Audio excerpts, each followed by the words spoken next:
Kajian Kitab.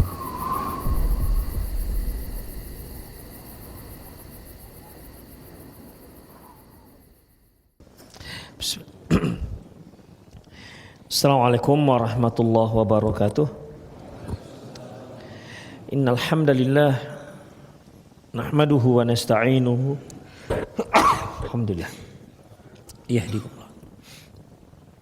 Nasta'inuhu wa nastaghfiruhu wa na'udzu billahi min syururi anfusina wa sayyiati a'malina. May yahdihillahu fahuwal muhtad wa may yudlil falan tajida lahu waliyyan mursyida.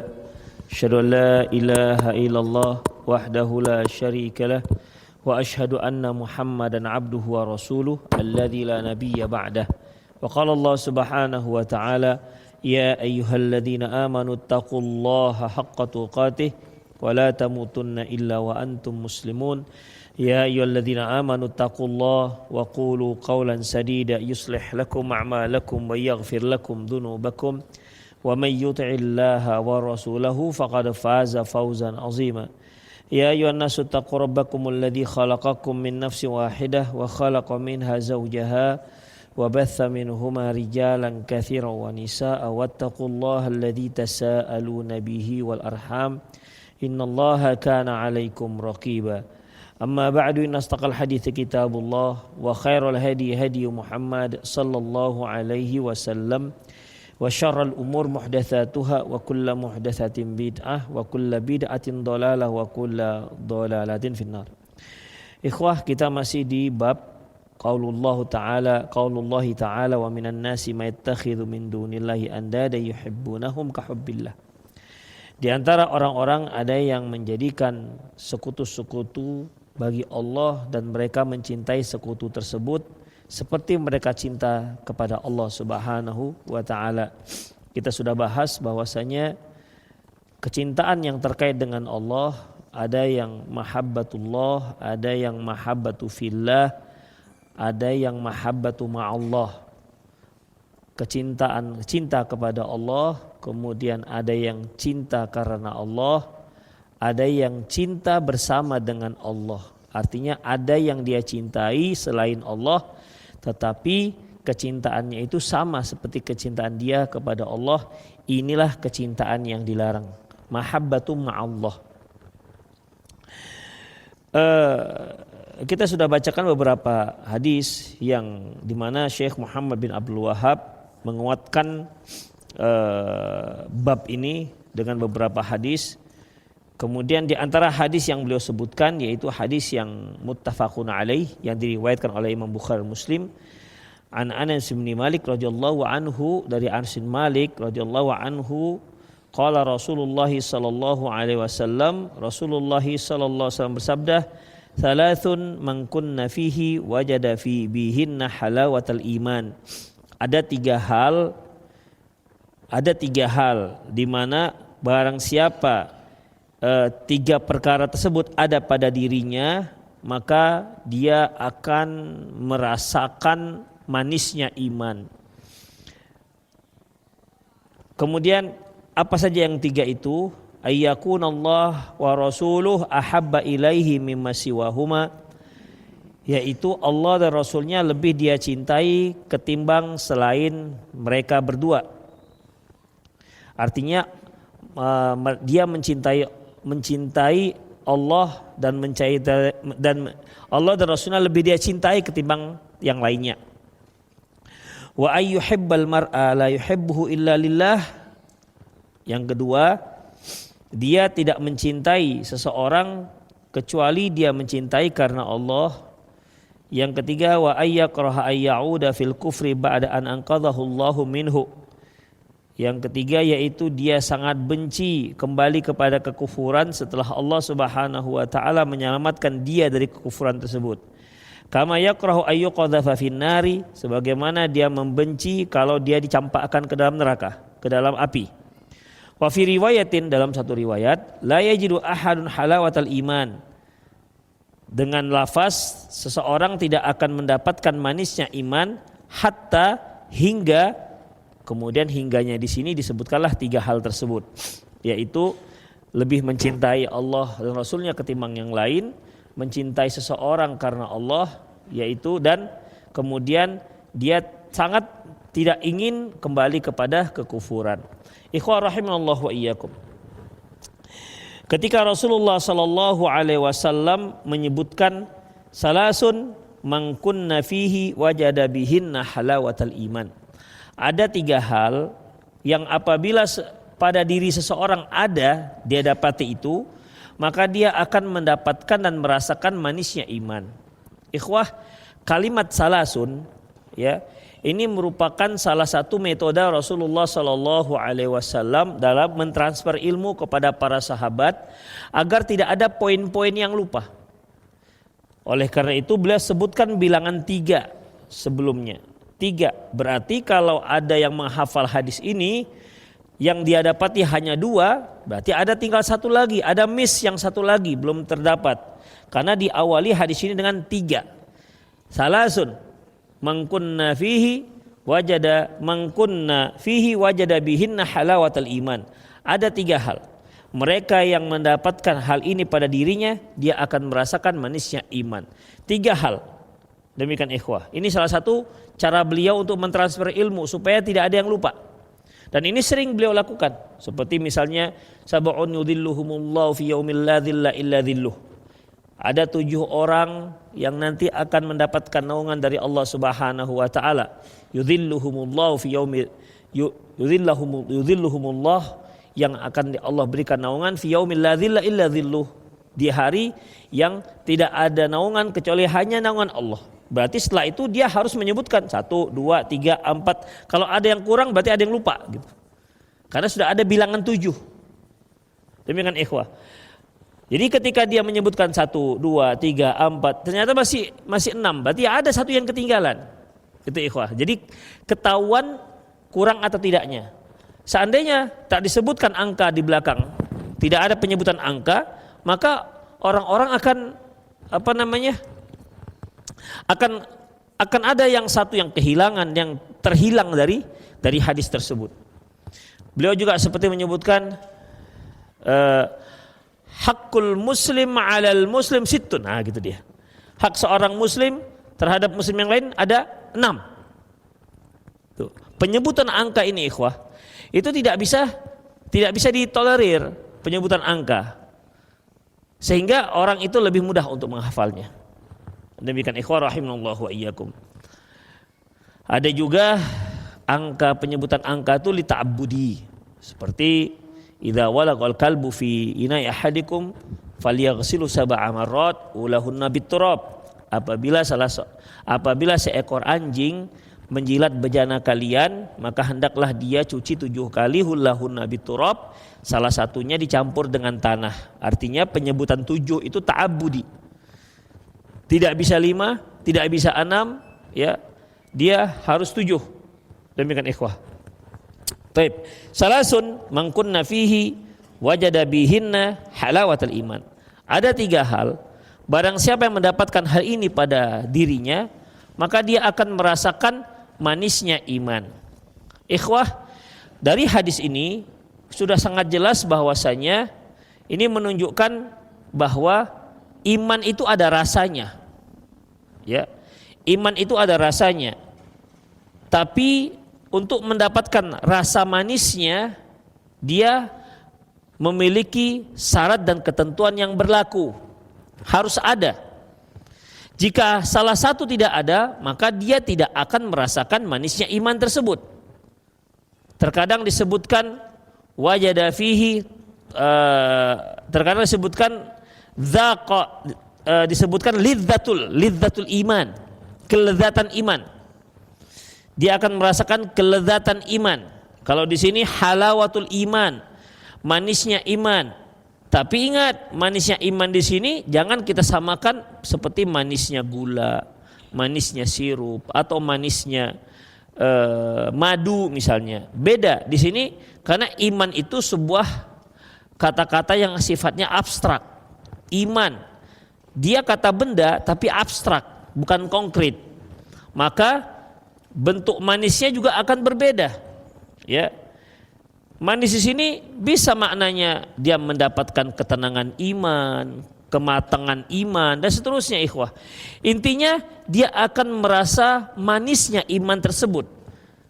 Oleh karena itu ikhwah, manusia itu suka dengan yang manis-manis. Makanya beliau pernah mengatakan ad-dunya hulwun wa khadirun. Dunia itu manis dan hijau. Dunia itu manis dan hijau. Karena memang rasa yang paling disukai manusia secara umum adalah manis. Ya. Rasa yang paling disukai manusia secara umum manis.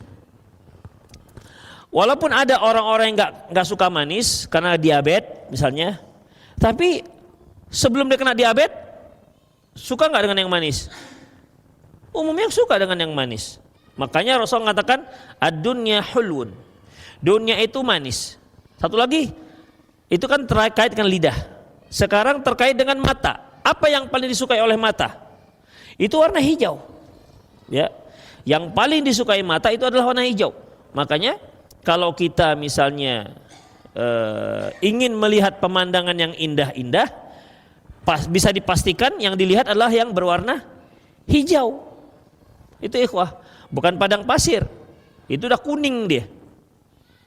Itulah dua hal yang paling disukai oleh manusia. Terkait dengan rasa, dia yaitu manis, dan terkait dengan pandangan, dia adalah hijau. Dan di sini ikhwah, manisnya iman, artinya dia merasa lezat dengan keimanan tersebut. Dalam riwayat yang lain sebutkan dzaqa ta'mul iman. Dia akan merasakan, dia akan mencicipi rasanya iman. Mencicipi rasanya iman. Kita ikhwah, cicip itu kan merasakan ikhwah, ya. Seperti misalnya kullu nafsin dha'iqatul maut. Setiap yang bernyawa pasti akan merasakan kematian. Pada dasarnya merasa itu kan dengan lisan pada dasarnya, ya kan? Pada dasarnya merasa itu dengan lisan. Tapi ketika Allah mengatakan kullu nafsin dha'iqatul maut, setiap yang bernyawa pasti merasakan kematian, apakah kematian itu dijilat oleh lidah sampai dia merasakan? Kan tidak. Jadi bisa diartikan mengalami kematian. Itu ikhwah rahimanallahu wa iyyakum. Taib. Manisnya iman. Kata-kata manis ini berbagai macam maknanya ikhwah. Manis. Mungkin kalau makanan ini manis, kita sudah bisalah menggambarkan manisnya. Tergantung apa yang kita lihat. Ya, ketika kita lihat manis itu bentuknya cake misalnya, cake atau kue tar. Ini kue ini manis loh, demikian. Kita pasti nggak akan membandingkan manisnya manis misalnya manis madu. Demikian ikhwah. Kita mulai mereka-reka manisnya ya manis cake. Demikian ikhwah. Ya, taib. Kalau ada yang mengatakan misalnya seorang itu wajahnya manis. Nah, memang dijilatnya wajahnya? Kan tidak. Manis di sini maknanya apa ikhwah? Apa manis ini? Misalnya antum minum kopi itu nggak pakai gula, nengok istri yang manis. Nah, kalau gombalnya kan manis kok, begitu. Gombalnya kan begitu, tapi kan heleh itu kan. Demikian ikhwah. Ya enggak pernah ada begitu, tapi begitulah ungkapan-ungkapannya. Taib. Di sini dikatakan seorang wanita itu manis. Dan manis ini bukan hanya untuk wanita. Laki-laki pun dikatakan ini orangnya manis-manis gitu loh. Demikian ikhwah. Ya tentu enggak akan ada yang mengatakan manisnya seperti manis gula. Ya manisnya manis wajah, bukan manis gula. Ini manisnya manis iman. Itu dia. Manisnya manis iman. Jadi kata-kata manis itu tergantung dia melekat kepada siapa dan kepada benda apa. Kalau dia melekat pada wajah, maka makna manis di situ tidak berbeda dengan manisnya kata manis yang melekat pada madu. Berbeda dengan kata manis yang melekat pada iman. Itu ikhwah rahimanallahu wa iyyakum. Jadi kalau seandainya dikatakan dzaqa halawatul iman, salasun man wajada fihi wajada bihinna halawatul iman. Barang siapa yang mendapatkan 3 hal ini pada dirinya, maka dia akan merasakan manisnya iman. Artinya dia senang dengan keimanan itu. Ya. Allah Subhanahu wa taala mengatakan hubbiba, yaitu wa qarrahilaimul fusuq. Allah membuat dia benci terhadap kefasikan, kemaksiatan dan kekufuran.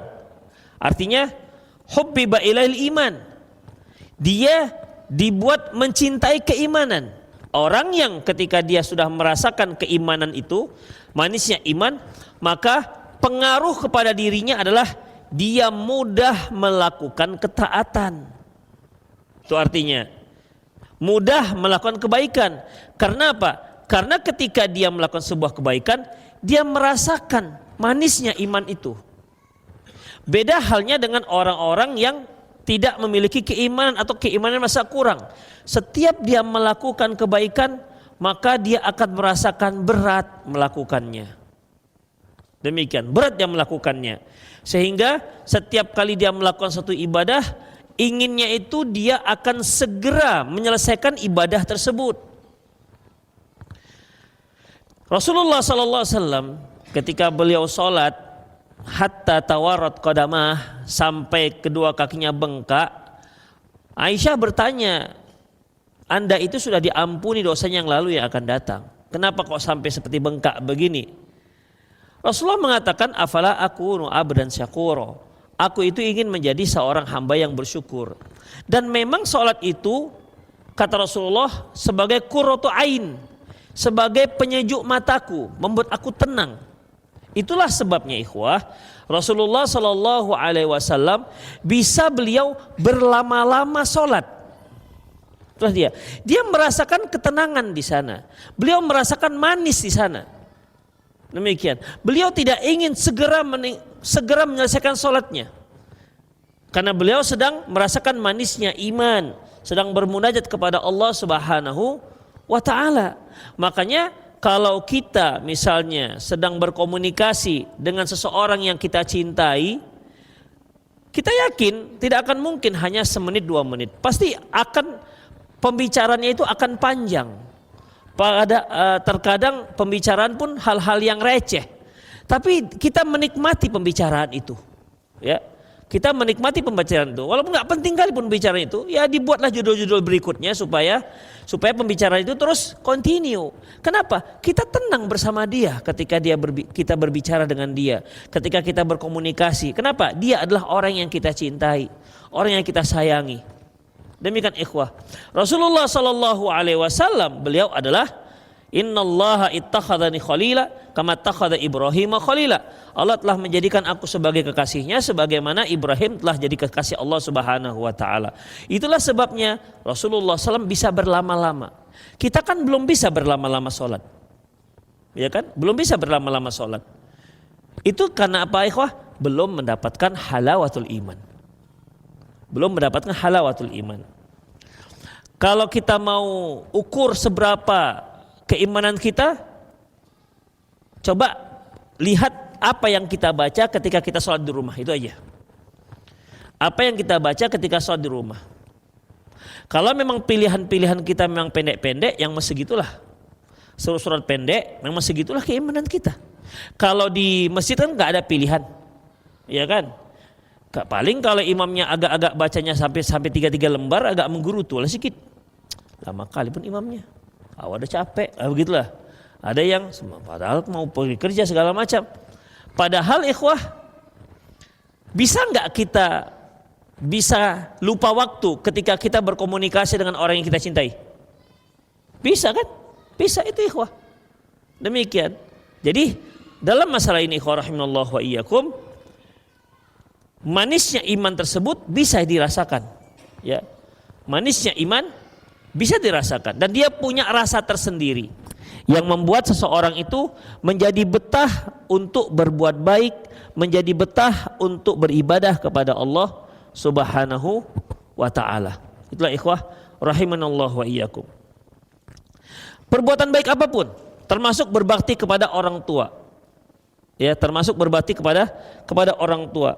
Seorang alim, enggak di buku ini sih. Dia mengatakan, aku lebih suka semalaman memijit kaki emakku ketimbang aku semalaman sholat tahajud.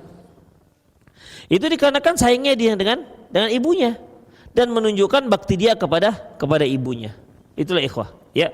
Jadi di sini ada 3 hal. Pertama, ayyakunallaha wa rasuluh ahabba ilaihi mimma siwah. Yang pertama yaitu Allah dan Rasulnya lebih dia cintai dari segalanya. Dari segalanya. Dan tentunya ikhwah, ketika kita bicara tentang cinta, cinta itu kan bukan hanya lip service saja. Bukan hanya di bibir saja. Cinta itu ikhwah, walaupun tidak diucapkan, tapi kita bisa merasakan.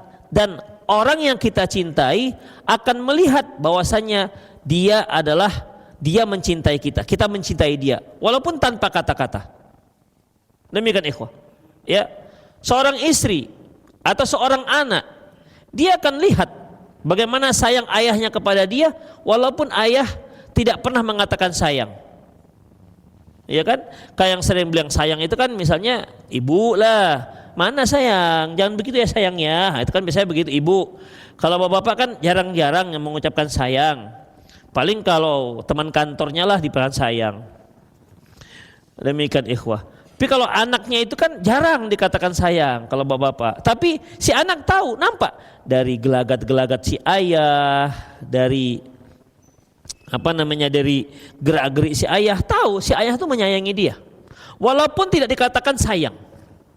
Walaupun dia tidak katakan kalau mau tidur I love you, nggak ada itu. Ya.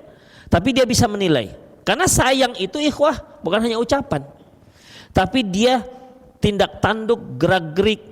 Ada seorang akhwat, dia itu punya direkturnya ini sudah punya suami, sudah punya istri. Direktur punya suami, punya istri. Jadi direkturnya ini ingin mengungkapkan sayang dengan dia. Sehingga si akhwatnya ini resah dengan tindakan itu. Resah dengan tindakan itu. Sehingga dia ingin mengatakan, saya tidak mau diperlakukan seperti ini. Apa contohnya misalnya? Nah, kan bisa. Misalnya dari mana nanti tahu? Jangan baper, jangan sok-sok disayang pula gitu kan. Dia katakan, kita punya kue. Saya sudah ambil kue. Tapi dia memakan dari kue yang saya ambil.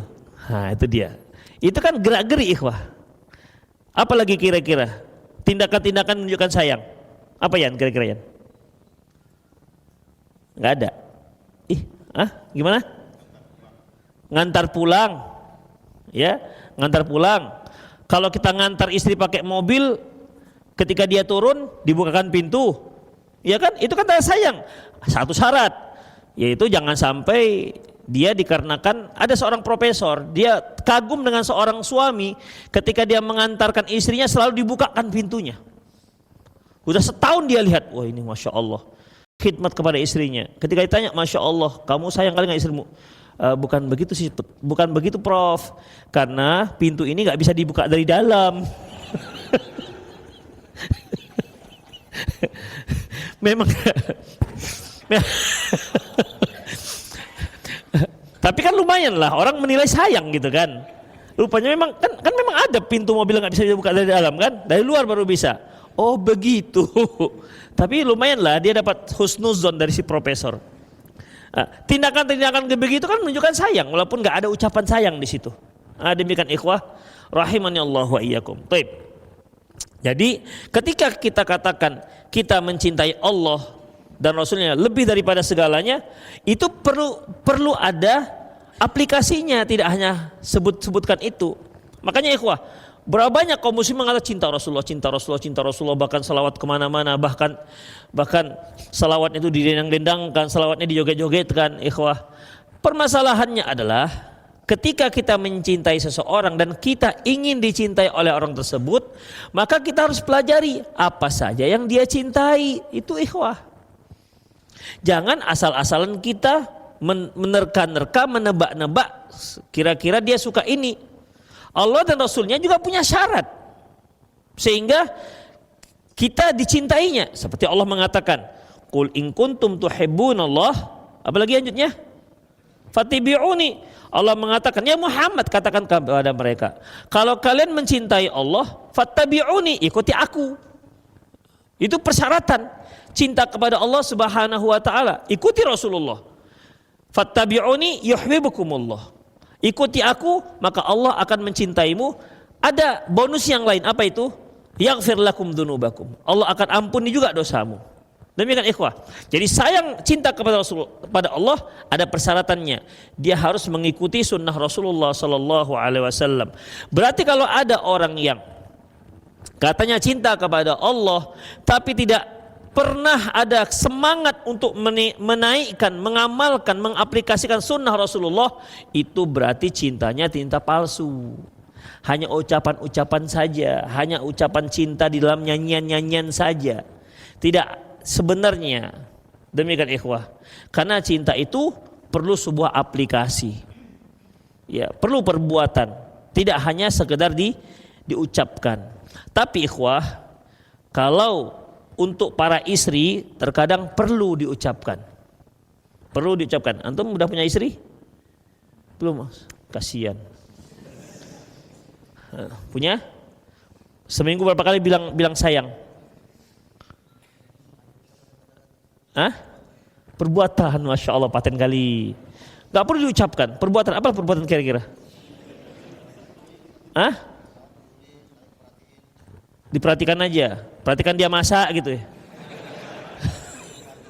Bantu, iya gitu ya, Masya Allah. Gitu caranya. Artinya nggak perlu pun dipanggil yang gitu kan. Ya nggak ada masalah juga sih panggil yang. Walaupun saya juga kalau dikiaskan kepada Rasulullah yang memanggil Aisyah itu dengan Humairah ya.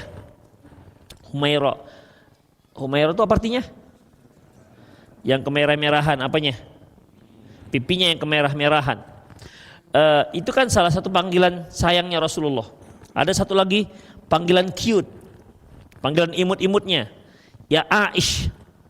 Ya Aish itu panggilan imut. Kalau bahasa kita, misalnya namanya Maimunah, panggil Muna, gitu lah kira-kira. Ya, namanya Abdullah panggil Adul. Itu nggak cute itu. Dia biasanya panggilan imut. Biasanya namanya agak panjang, nanti panggil Caca lah, panggil Aca lah, macam-macam lah ikhwah. Itu ikhwah. Ya Rasul juga panggil Aisyah. Tapi kan manggilnya nggak sering-sering kan? Nggak sering-sering. Makanya tidak bisa dikiaskan dengan panggilan orang sekarang dengan panggilan yang. Karena kalau hari-hari dipanggil yang, nanti gak ada rasanya yang itu. Yang itu menjadi sebuah nama, jadinya seperti nama. Itu dia yang mana, jangan gitulah yang. Tumbuk kan kok nanti yang, gitu kira-kira. Artinya hanya sekedar panggilan aja. Jadi gak ada rasanya, tapi sekali-sekali yang, entah sebulan-sebulan sekali gitu kan. Yang uang belanja naik ya, senang kali dia itu ikhwah. Bulan ini pokoknya tahun 2025 yang belanja naik 25%. Wah itu berbunga-bunga deh ikhwah. Ya tapi yang uang belanja turun ya 2025 itu sedih deh ikhwah. Demikian ikhwah. Itulah yang namanya sayang ya, cinta kepada Allah dan cinta kepada Rasulnya. Gak bisa disamakan dengan yang lain. Ya, artinya untuk bisa mengaplikasikan ini harus tahu syariatnya. Seperti yang kita katakan tadi, ketika kita mencintai seseorang, kita harus tahu apa yang dia sukai. Demikian juga ketika kita mau mencintai Allah dan Rasulnya, harus kita tahu apa yang Allah sukai dan apa yang Rasulullah sukai. Untuk mengetahui itu semua, maka kita harus belajar. Ya, belajar. Demikian ikhwah, rahimanallahu wa iyyakum. Ketika orang-orang melakukan maulid Nabi yang itu tidak ada dasarnya, atas dasar apa mereka melakukan? Atas dasar cinta. Demikian ikhwah, atas dasar cinta. Permasalahannya itu perlu dasar supaya cintanya itu cinta yang berbalas. Jangan sampai kita mencintai tapi cinta kita tak berbalas, sehingga bukan mendapatkan pahala tapi malah mendapatkan dosa. Itu ikhwah. Makanya kita nggak bisa mencintai Allah dan Rasulnya melebihi dari segalanya kecuali kalau kita mempelajari syariat, sehingga kita tahu apa yang dilarang oleh Allah dan apa yang diperintahkan oleh Allah Subhanahu wa taala. Dengan demikian kita bisa melaksanakannya. Syuraih rahimahullah ketika dia baru menikah dari salah seorang wanita At-Tamimi, ya Tamimiyah, sebelum mereka melakukan hubungan, istrinya ini bertanya, kata istrinya, saya itu adalah wanita asing, saya tidak tahu engkau, engkau juga tidak tahu saya, ya karena kan ikhwan memang demikian, ya. Kemudian beritahu aku apa yang engkau suka dan apa yang engkau tidak suka. Itu dia. Akhirnya dia kasih tahu, saya suka ini 1, 2, 3, 4, 5. Saya tidak suka ini 1, 2, 3, 4, 5. Itu dia. Mungkin ada hal-hal yang tidak dia suka. Kalau antum apa yang antum gak suka? Suka semua. Sebutkan satu yang gak suka. Oke, makanan boleh. Apa? Oh, nggak suka ikan lele. Berarti antum harus kasih tahu pada istri antum, Dek, abang tak suka ikan lele. Kalau enggak nanti, apalagi kalau si istrinya memang hobi lele, hari-hari lele aja kan. Demikian. Sementara antum nggak suka, maka katakan abang nggak suka ikan lele. Jadi abang sukanya apa? Abang tuh biasanya kepala ikan kakap.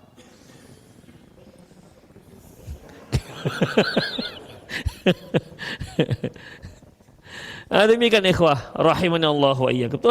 Itu dia harus kasih tahu. Karena istri kita itu bukan dukun, sehingga dia tahu apa yang enggak suka. Demikian. Saya misalnya, saya enggak suka pedas, kasih makanan. Kalau pakaian itu enggak suka apa? Pakaian apa ini? Oh, gatal. Suka semua. Ya, warna enggak suka apa? Ungu, warna janda itu ya. Demikian itu boleh, silahkan.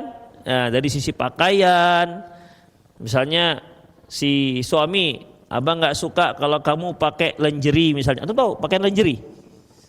Nggak tahu kan? Ya, agak-agak jauh sedikit mainnya ya.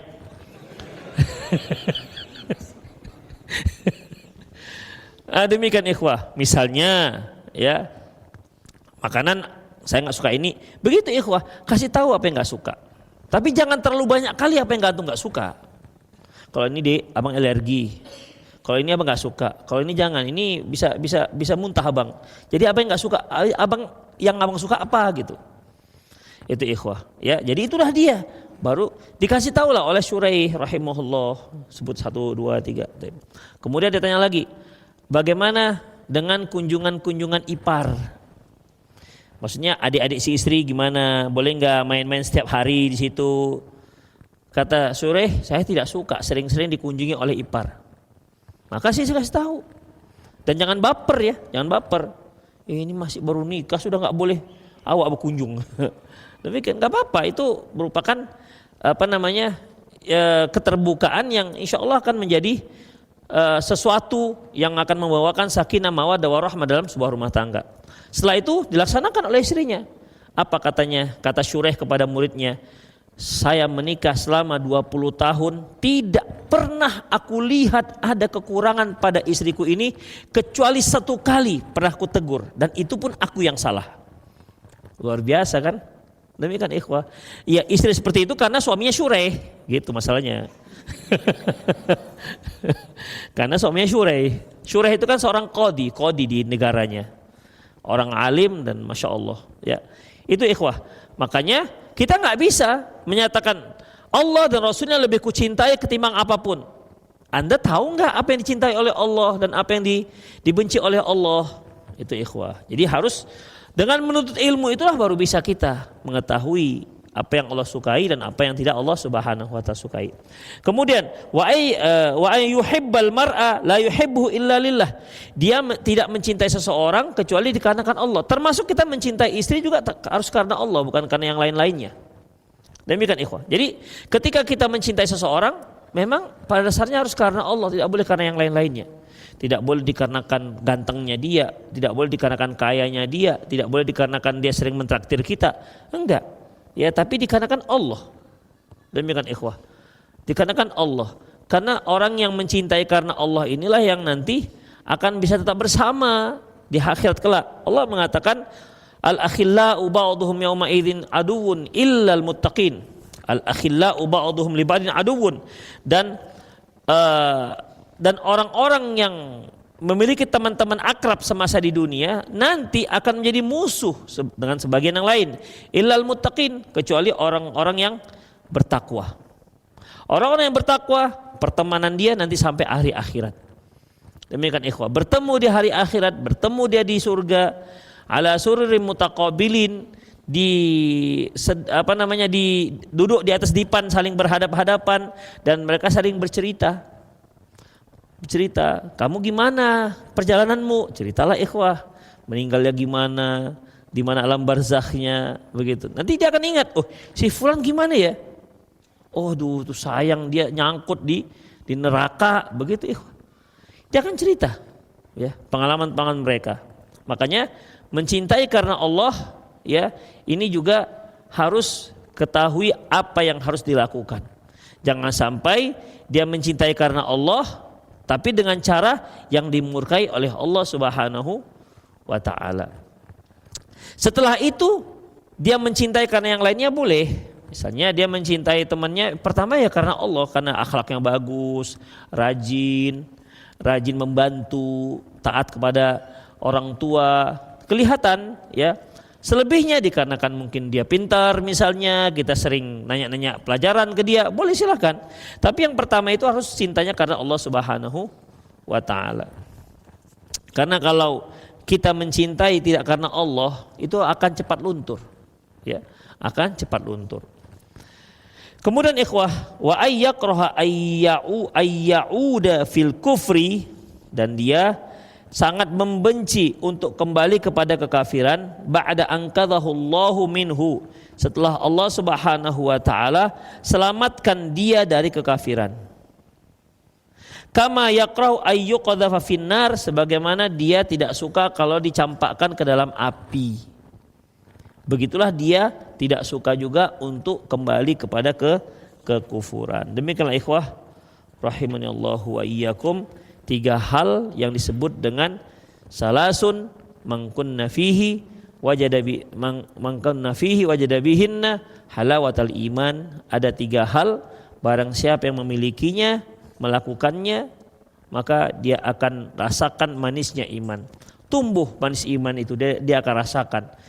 Kalau sudah tumbuh ikhwah manis iman, maka semakin lama imannya akan semakin kuat dan pengaruhnya semakin lama semakin taat. Itu dia. Apakah manisnya ini bisa akan berkurang? Bisa. Karena manisnya iman itu sesuai dengan ketaatan kita. Sama dengan iman, yazidu wa yanqus, bisa naik bisa turun. Semakin kita taat, maka semakin manislah iman itu akan dirasakan. Semakin kita enggak taat atau semakin banyak maksiat, maka iman itu pun semakin hambar ikhwah. Semakin hambar. Makanya jadilah orang-orang seperti kita ini, sholat itu hambar, ya.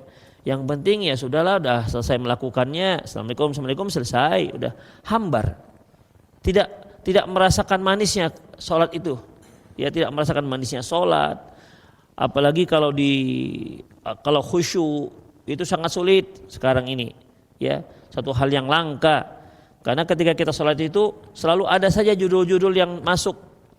Dan judul-judul itu tidak berhenti-henti, datang silih berganti, satu judul selesai masuk judul yang lain. Dan biasanya juga judul-judul itu judul-judul yang nggak penting juga sih sebenarnya, tapi begitulah karena kita tidak merasakan halawatul iman. Ya, ada lagi ketara kali kalau dia nggak khusyuk, begitu sudah Allahu Akbar ada saja yang dipegangnya.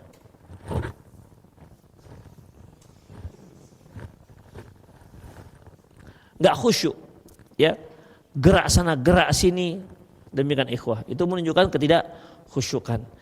Khusyuk itu pertama terlihat dari ketenangan ketika sholat, tenang, nah begitu. Kenapa orang tadinya tenang kemudian mulai goyang-goyang? Kenapa biasanya? Tadi tenang, lama-lama mulai goyang kiri. Kenapa biasanya? Ngantuk, ya kan? Apakah kira-kira bisa ngantuk ketika kita bicara dengan orang yang sesuatu yang kita sayangi? Seharusnya kan tidak, ya kan, seharusnya tidak. Nah, berarti kan kita nggak merasakan itu. Antum kok senyumnya masya Allah, manis sekali. Macam merasakan pernah punya. Demikian ikhwah, itulah dia. Atau karena kepanjangan bacaannya bisa, itu dia. Ikhwah, kalau kita sholat kemudian muncul gerutu, nah itu tandanya lah itu. Tandanya dia sudah tak beres lagi sholatnya, walaupun sah ikhwah, walaupun sah. Demikian ikhwah, ya. Ya gitulah, mau gimana lagi. Kita berdoa kepada Allah untuk memperkuat iman kita. Demikian. Baik, itu saja. Qulu qauli hadza wa astaghfirullah li wa lakum. Walisal muslimin innahu wal ghafur rahim. Silakan antum mau bertanya yang langsung boleh di 0813 600 661. Ustadz, ketika orang tua masih ada, kami anak-anaknya dibangunkan rumah. Anak yang bungsu diberi rumah induk. Apakah setelah orang tua sudah meninggal rumah tersebut masih diwarisan? Ikhwah, kalau memang sudah di orang tua menghibah, ikhwah, pemberian itu ada 3 jenis. Ada pemberian sebelum meninggal, ada pemberian setelah meninggal. Pemberian sebelum meninggal itu disebut dengan hibah, hadiah. Dan hibah ini kalau dari orang tua kepada anak-anak itu syaratnya harus adil. Tidak 2 bahagian laki-laki 1 bagian perempuan, tidak, adil, sama, ya sama dia.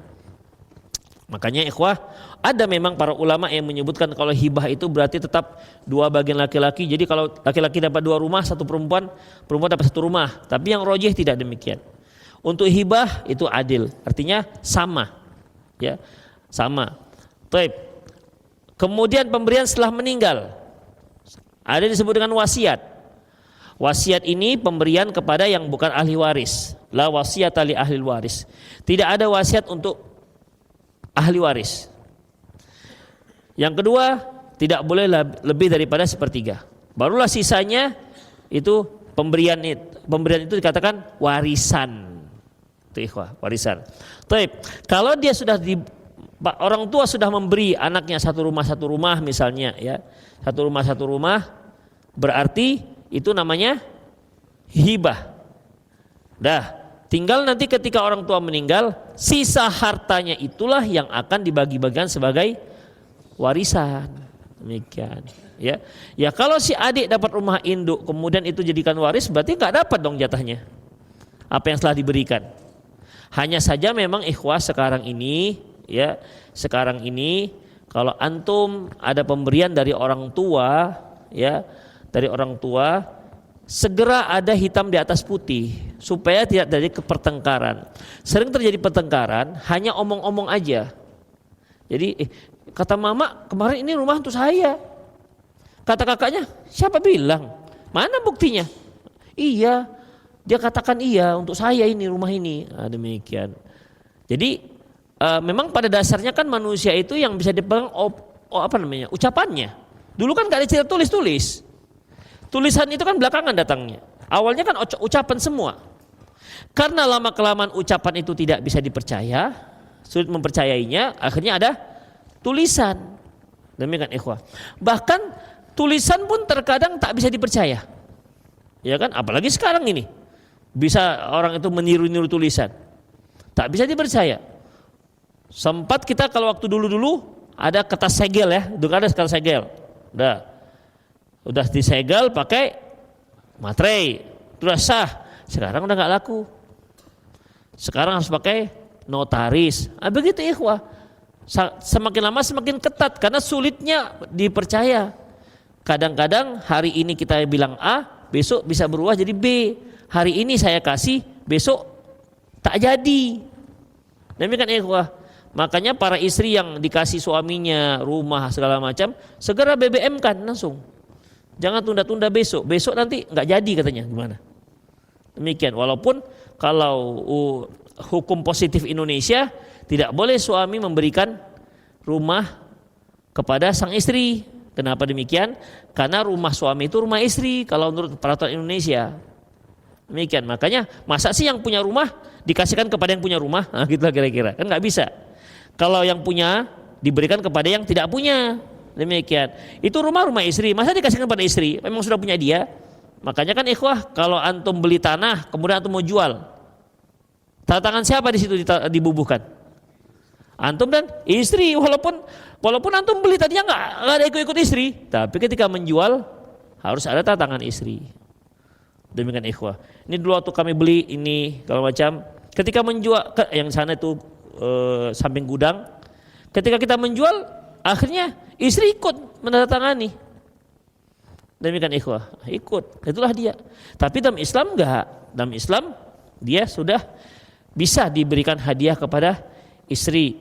Oleh karena itu sekarang ini untuk supaya bisa diberikan, maka diberikanlah atas nama anak.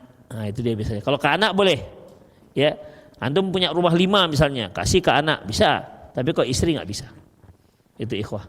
Itulah sekarang ini harus jelas. Makanya kalau si ibu atau si ayah memberikan rumah satu-satu, ya sudah langsung saja di BBM kan.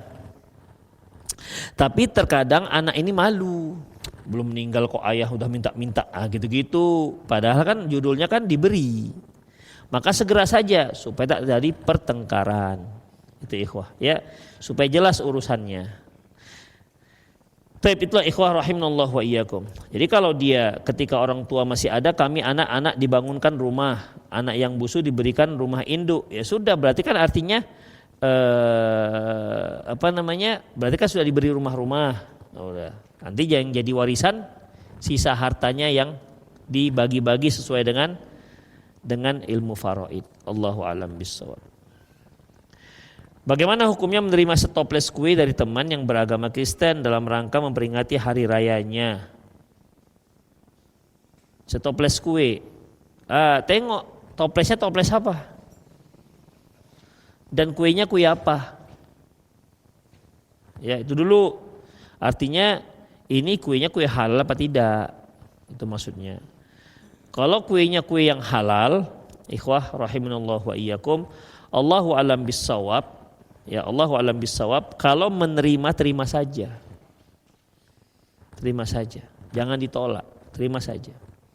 Kalau kuenya halal, seperti misalnya antum menerima, kadang-kadang tetangga kita dia wirid, kita enggak wirid. Tapi dia tahu kita enggak wirid.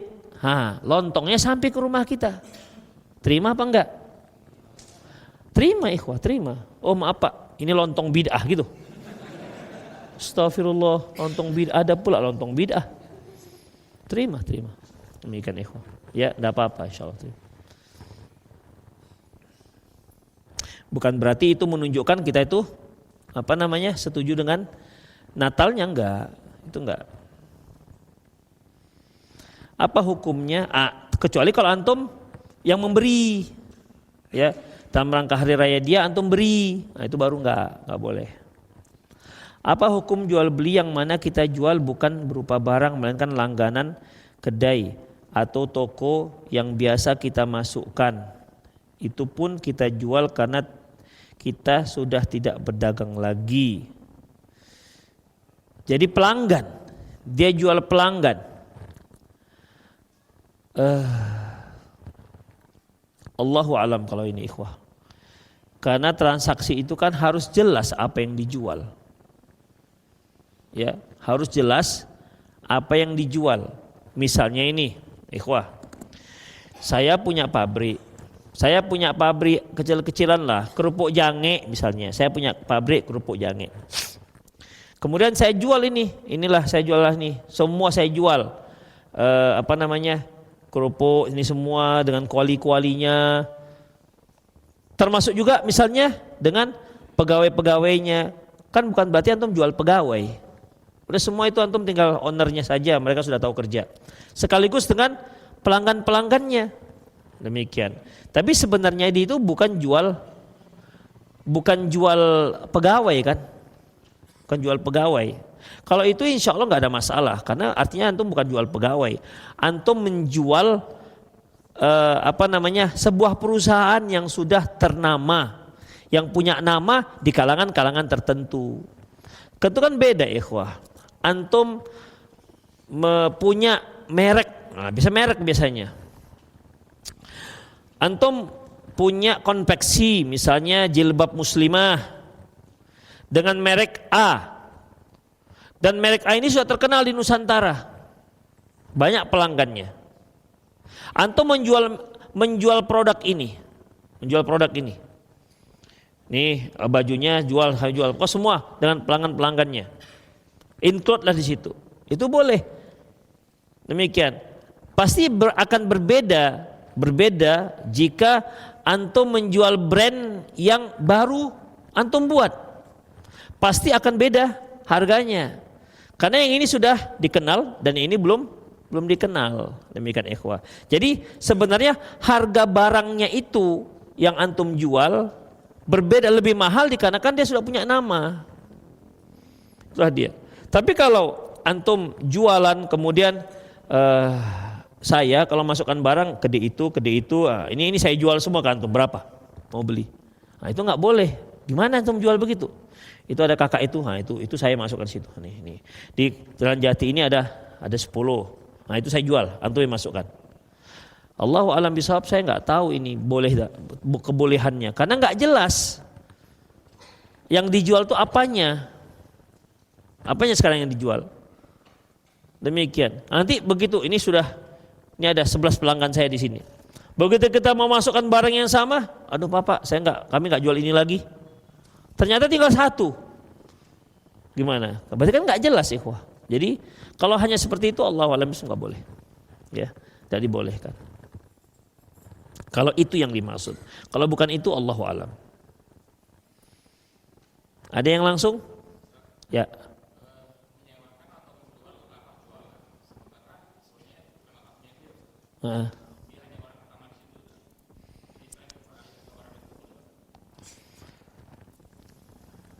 Menyewakan.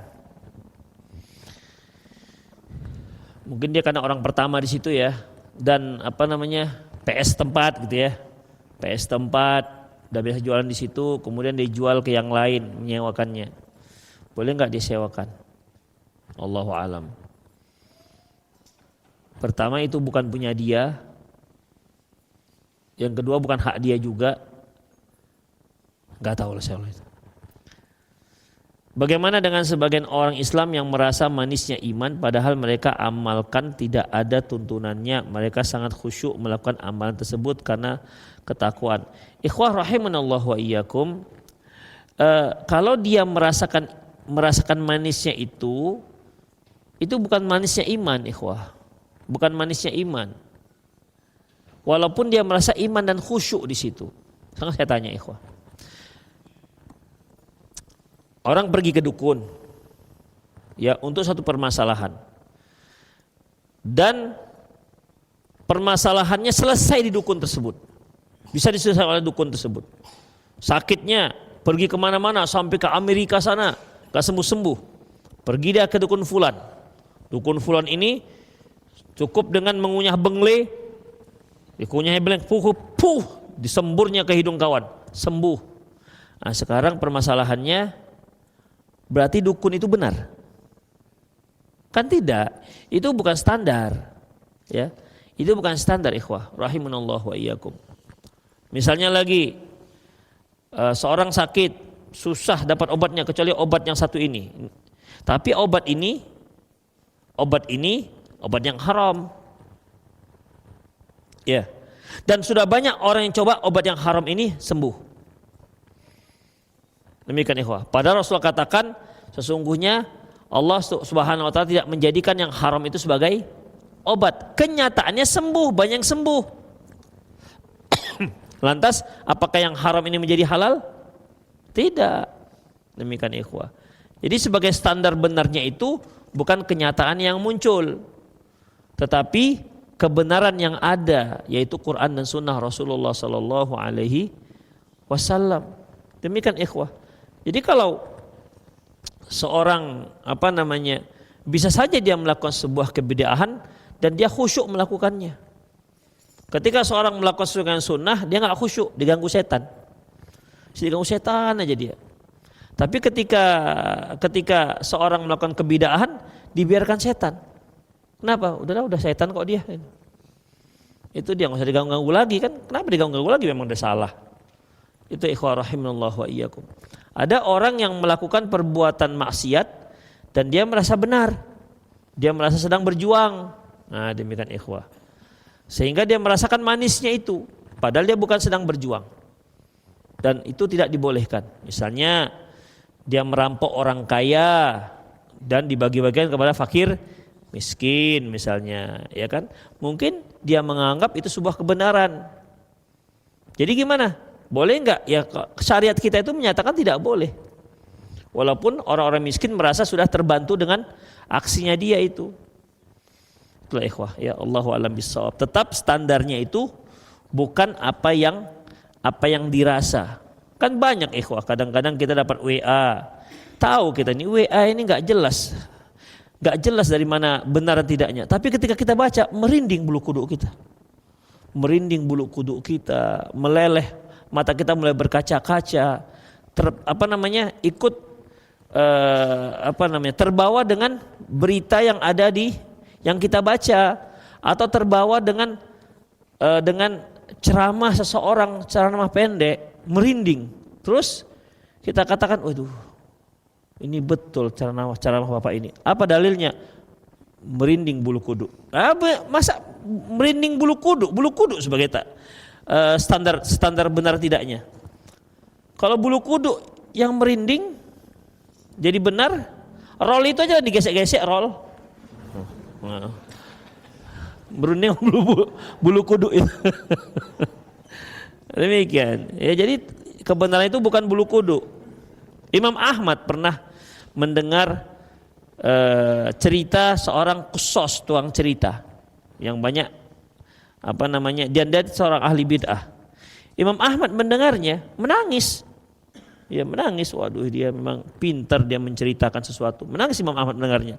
Pintar dia menceritakan, tapi dia ahlul bid'ah gitu. Tetap ahlul bid'ahnya ahlul bid'ah gitu. Demikian ikhwah. Jadi bukan kalau dia menangis lantas berarti dia betul, belum tentu. Kan masalahnya kan tinggal orang ini ikhwah, tinggal orang gimana menceritakan. Ketika seseorang misalnya melihat film drama sedih, bisa nggak dia menangis? Tahu nggak dia bahwa orang ini main-main, hanya acting? Tahu kan? Demikian ikhwah, rahimanallah wa iyyakum. Seperti ayat-ayat cinta itu. Di sini dia pakai cadar, di sana buka ketiak dia. Di acara lain, yang pakai cadar dia siapa? Siapa?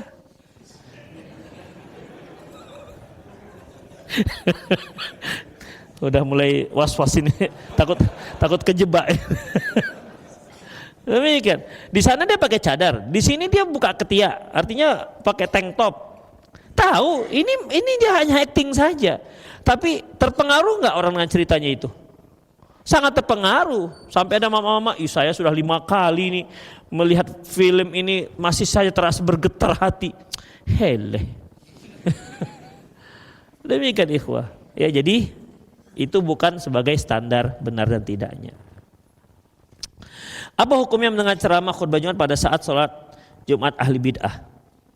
Sholat Jumat ahli bid'ah itu gimana sih? Dengan ceramah khutbah Jumat pada sholat Jumat ahli bid'ah. Ada sholat Jumat ahli bid'ah? Gak ngerti juga saya. Khutbahnya. Oh khutbahnya, ya antum janganlah ke situ. Sudah jelas di situ banyak yang aneh-aneh ke situ juga. Ini sama seperti ikhwan-ikhwan kita masuk di grup-grup yang nggak jelas, ada syubhat. Ustadz ini ada syubhat, antum harus jawab. Dia yang gabung di situ, dia yang kena syubhat, awak didesak untuk jawab. Gimana ini? Keluar dari situ biar nggak kena syubhat. Capek. Ustadz, adakah doa supaya kajian tidak mengantuk? Ya Allah, jangan ngantukkan saya ya Allah, udah gitu aja. Ya. Kalau sholat ngantuk ada a'udzubillahi minasyaitonirrajim, kita meludah ke kiri. Antum masalahnya antum di sebelah kiri antum ada teman. Enggak bisa auzubillah. Puh sebelah. Yang hilang ngantuknya yang sebelah bukan antum. Kalau antum meludah ke kiri, yang hilang ngantuk yang sebelah bukan antum. Emosi dia, deletupnya tuh nanti. Demikian. Jadi saya nggak tahu ada doa khusus, ya doa saja. Kemudian prepare lah, kalau mau ngaji itu ngantuk prepare, berarti dari asar antum tidur, karena apa, nanti ba'da isya mau ngaji, begitu. Demikian ikhwah. Atau minum kopi, nah, itu dia minum kopi. Tapi ada teman, dia memang mengeluhkan diri dia, Ustadz, saya kalau udah innalhamdulillah, mulailah. Jadi coba tidur dulu, enggak juga. Enggak juga, ya sudahlah nasib antum lah itu. Enggak tahu tak kenapa. Pokoknya dia pun merasakan kalau sudah innalhamdulillah, biasanya hilangnya ngantuknya itu kapan? Subhanakallahumma wa bihamdika, sudah hilang ngantuknya. Sudah prepare. Intinya ikhwah, antum prepare lah kalau mau ngaji, antum tahu bahwasanya dia ngantuk, antum ngantuk, prepare sebelum ngaji ya. Jangan jangan banyak kegiatan asar ke maghrib gitu kan. Tinggal ini aja dah, tidur atau minum kopi. Kalau biasa minum kopi, udah kali ini kalau mau ngaji taruhkan 3 sendok, nah begitu, 3 sendok, airnya hanya setengah gelas gitu kan, minum semua dengan ampas-ampasnya, insya Allah itu. Insya Allah. Dan insya Allah berpahala loh itu ikhwah, karena memang tujuannya kan untuk yang baik, ya kan. Saya sebelumnya menghimbau orang tua murid untuk tidak membawa kado pada hari guru, tapi pada membawa dan memaksa terima, akhirnya saya membagi hadiah itu kepada guru yang lain tanpa saya ada ambil satu. Apakah saya sudah boleh lepas dari dosa? Kumpulkan aja, itu kebijakan sekolah. Semua yang didapat hadiah kumpulkan semua kantor, nanti bagi-bagi rata. Kebijakan kepala sekolah. Itu aja, terima ya. Karena sekarang kan, kalau kita dulu kan nggak ada hari guru ya.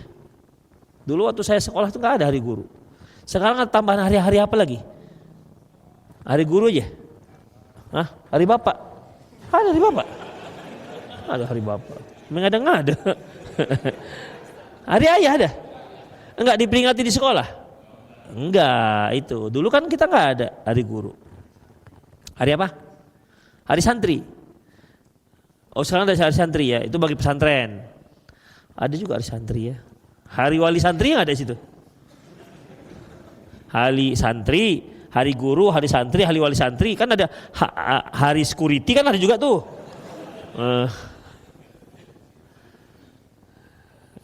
Allahu alam. Kumpul aja semua, nanti biar kepala sekolah yang bagi-bagikan ke guru-guru. Ana mendapati akun media sosial yang dimana mereka mengatakan bahwasanya taat kepada ulil amri zaman itu adalah togut. Antum nggak usah delete aja dari antum, jangan jadi follower dia. Ikhwah, yang namanya ulil amri itu yang punya kekuasaan, yang bisa mengatur. Seperti misalnya pemerintah mengatakan menetapkan pajak, bisa antum menghindar dari pajak? Misalnya pajak sepeda motor, silahkan menghindar. Kalau Ustadz boleh nggak saya nggak bayar pajak? Silahkan kalau antum bisa, bawalah. Gak usah bayar pajak 5 tahun. Pergilah ke depan sana ke kota-kota. Tapi kalau masih ke bawah gunung-gunung Sinabung sana, oke lah, masih bisa kan. Masih ke Kuta Lembalu sana boleh. Demikian. Tapi kalau udah keluar, ya akan dilihat nanti pajaknya antum.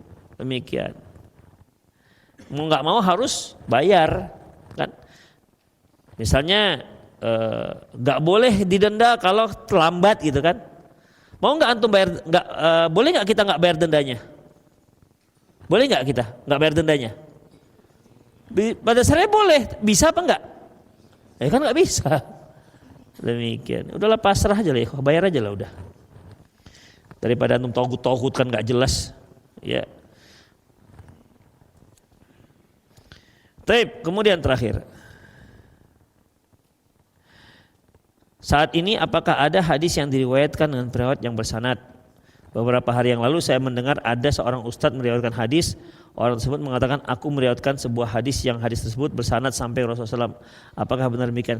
Ikhwah, begini, secara umum semua hadis itu sudah ada periwayatnya. Sampai di buku mereka. Imam Bukhari bukunya. Imam Abi Daud bukunya ada, semua. Nah, adapun orang-orang setelah itu mereka meriwayatkan ini, buku-buku ini. Waktu saya di Pakistan sana, ada seorang syekh meriwayatkan langsung Kutubus Sittah. Langsung dikasih. Jadi kita bisa dapat sanad langsung. Dari kita ke syekh itu terus sampai kepada Imam Bukhari. Dari kita ke syekh itu tuh dia punya sanad sampai ke Imam Abi Daud. Nah, demikian ikhwah. Ada bisa. Dan sampai sekarang ada. Sanad-sanad seperti itu. Tapi sanad dari Abu Daud, Imam Bukhari ke bawah sampai ke kita itu nggak perlu diperiksa lagi.